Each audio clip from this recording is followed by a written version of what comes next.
વાવાઝોડાનું જોખમ ઓછું થયાનું હવામાન નિષ્ણાતોનું અનુમાન.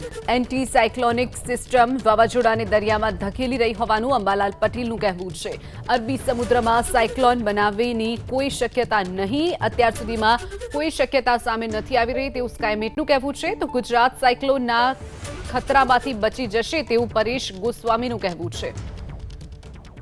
હજુ આ સાયક્લોન જે સિસ્ટમ છે એ લો પ્રેશરમાં પરિવર્તિત થઈ જાય છે, ડીપ ડિપ્રેશનમાં પરિવર્તિત થશે.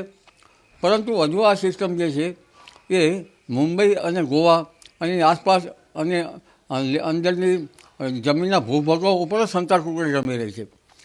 સમુદ્રનું ટેમ્પરેચર સાનુકૂળ છે એટલે લગભગ આ 27, 28 કે 26 તારીખ પછી આપણને એનો ટ્રેકે ખ્યાલ આવે અને આ જે વાવાઝોડાની સંતાકુકડી જે છે એ કંઈક બહાર નીકળતી જોવા મળે.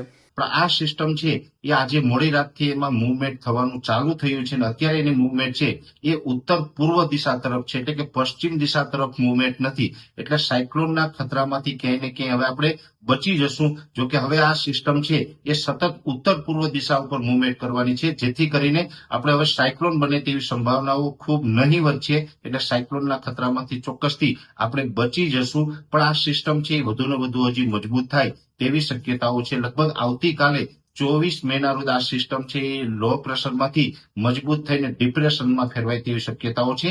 એટલે ગુજરાત અને મહારાષ્ટ્ર બંને રાજ્યોની અંદર મુશળધાર વરસાદોની શક્યતાઓ છે.